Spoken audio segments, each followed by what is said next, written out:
Assalamualaikum warahmatullahi wabarakatuh. Perkenalkan, nama saya Zafira Melianti. Saya dari program studi pendidikan fisika semester 5 Fakultas Keguruan dan Ilmu Pendidikan Universitas Muhammadiyah Profesor Dr. Hamka. Di sini saya dan teman kelompok saya sudah melaksanakan PLP 1 pada tanggal 1 Oktober 2021 dengan agenda wawancara wakil kepala sekolah, bagian kesiswaan, bagian kurikulum, dan wawancara guru pamong mata pelajaran IPA. Sekolah yang kami observasi yaitu SMPN 238 Jakarta yang berlokasi di Jalan Kalibata Utara, Duren 3, Pancoran. Pengadaan lapangan persekolahan atau yang selanjutnya disingkat dengan PLP adalah proses pengamatan atau observasi dan pemagaman yang dilakukan mahasiswa program sarjana pendidikan untuk mempelajari aspek pembelajaran dan pengelolaan pendidikan di satuan pendidikan. Lalu, PLP 1 bertujuan untuk membangun landasan jati diri pendidik atau tenaga kependidikan serta memperoleh pemahaman atau keterampilan mengenai 1. Kultur sekolah atau karakteristik umum peserta didik, lalu struktur organisasi dan tata kelola sekolah. Ketiga itu peraturan dan tata tertib sekolah.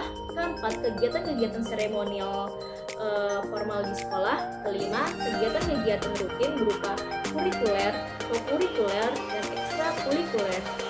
Dan keenam, praktik-praktik pembiasaan dan kebiasaan positif yang ada di sekolah.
Assalamualaikum warahmatullahi wabarakatuh. Waalaikumsalam warahmatullahi wabarakatuh. Selamat pagi. Sebelumnya terima kasih pada Pak Sigit selaku Kasih dari Kesiswaan SMPN 238 Jakarta sudah menyempatkan waktunya, dan kepada teman-teman semua yang bisa hadir pada pagi hari ini untuk program PLP 1 yang dimana program ini bertujuan untuk mengobservasi terkait sekolah yang kita tuju, dan observasi lingkungan ini masih kita sebatas wawancara pada pihak yang terkait. Seperti itu Pak. Sebelumnya mungkin bisa kita berdoa dulu menurut agama masing-masing supaya berjalan lancar pada pagi hari ini terkait wawancara. Dalam hati mulai.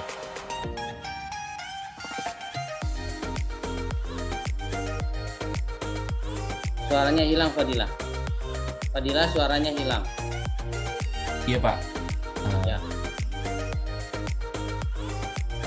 Mungkin bisa kita mulai ya Pak terkait wawancaranya. Salam, perkenalkan nama saya Zafira Melianti Pak. Saya dari program studi pendidikan fisika. Fisika. Ya, Pak. Amel dari SMA mana dulu Mel? Amel saya dari Pondok Pak. Pondok mana? Di Jawa Timur. Mana Jawa Timurnya? Gontor? Bukan, Ponorogo Pak. Ya di mana Ponorogonya? Ngabar di Pondok Pesantren Wali Songo. Oh Wali Songo tahu saya. Anak saya juga mondok iya, di daerah sana di Ponorogo juga Ton. Baik. Iya Pak. Mel silakan Mel, tanyanya Mel. Iya, saya ingin bertanya Pak. Pada masa pandemi sekarang ini apakah ada kegiatan seremonial Pak? Tidak ada Mel. Ada tapi lewat PJJ tetap. Lewat PJJ. daring. lewat daring. Seremonialnya lewat daring. Oh, berarti Ada tapi daring. pelaksanaannya berarti. Oh iya. Misalnya gini, Pelaksanaannya pelepasan. berarti lewat daring ya. Kayak pelepasan. Iya, Pak. Satu, ya seremoni pelepasan siswa kelas 9 2 kali dah. Peringatan 17 Agustus. Upacara, seluruhnya upacara, lomba-lomba 17 Agustus, lomba-lomba Maulid. Ya, itu termasuk seremoni nggak tuh? Panggilannya Iya, Zafira Pak, atau Amel? Panggilannya Zafira atau Zafira, Amel? Pak. Zafira. Ya. Zafira. Iya. Zafira itu. Jadi ada kegiatan-kegiatan seremoni yang dilaksanakan selama pandemi, tetapi tetap daring, tetap daring, online. Ya. Ada lagi, Zafira? Oh, berarti kalau kegiatannya itu dilakukan secara daring, yang mengepalai atau yang jadi panitianya itu berarti dari siswanya atau dari guru-gurunya gitu, Pak? Seperti upacara begitu. Ya, kepanitiaan kami gabung, ya. Jadi kepanitiaan, lihat dulu acaranya. Kalau pelepasan itu kepanitiaan kami gabung antara sekolah, komite, dan OSIS, ya. Jadi ketika kepanitiaan pada acara-acara seremoni, maka yang siswa yang dilibatkan adalah anak-anak OSIS. Nah, penanggung jawab tetap kesiswaan, gitu. Nah, ya, jadi gabungan komite, OSIS, dan sekolah. Sekolah, guru, dan karyawan. Penanggung jawab tetap kepala sekolah. Ya, ada lagi Zafira? Kalau terkait upacara di hari Senin seperti upacara bendera itu masih ada nggak, Pak? Ada, tapi ganti dengan apel. Oh, apel Kami berarti. backgroundnya beda nih. Kalau pembiasaan pagi seperti ini, kalau apel backgroundnya apel. Pengen tahu background apel? Saya kasih. Zafira pengen tahu background untuk apel? Boleh. Nanti saya ganti ya backgroundnya sebentar. Ya, Pak. Kalau pas apel background kami nih. Apel. Ya. Tuh. Oh, begitu. Ya, ini ketika apel. Astagfirullahaladzim, salah.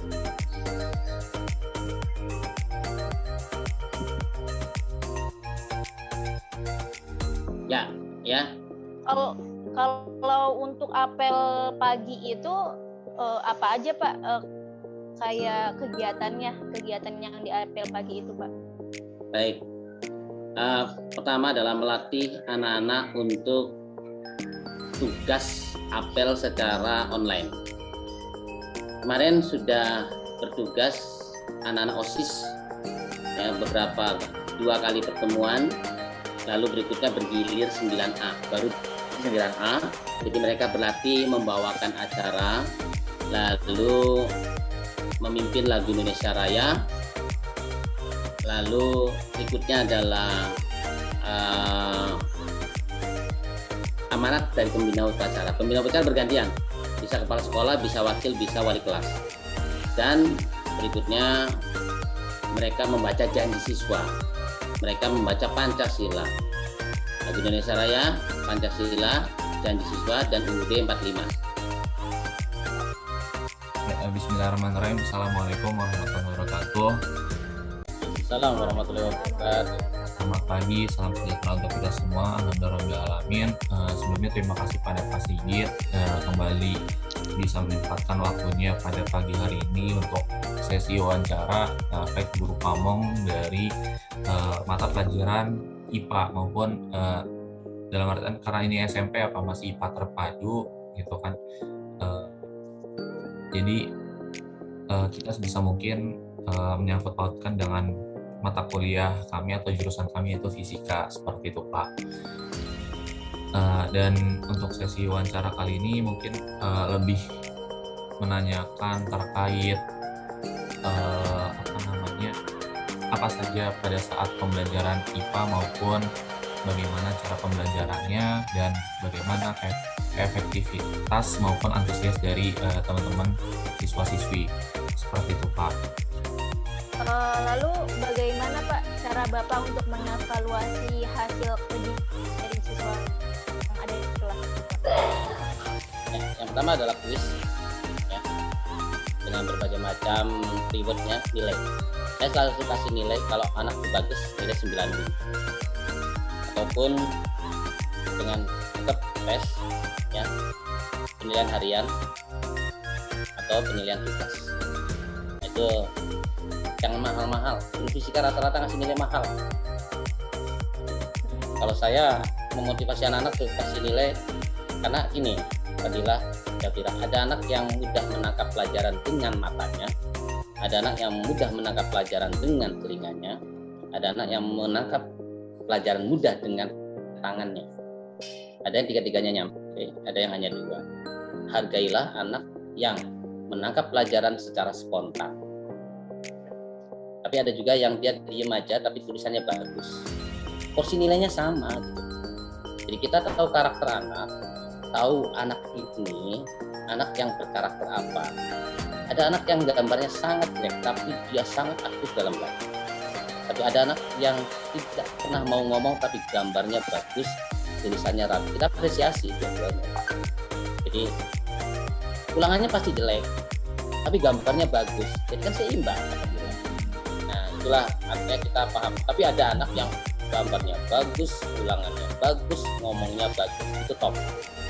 Nah, yang seperti itu nggak pernah mundur tuh, ya kan, nggak pernah mati ibaratnya, ya on terus. Kalau kendala yang Bapak rasakan selama pandemi pada saat mengajar IPA itu bagaimana, Pak?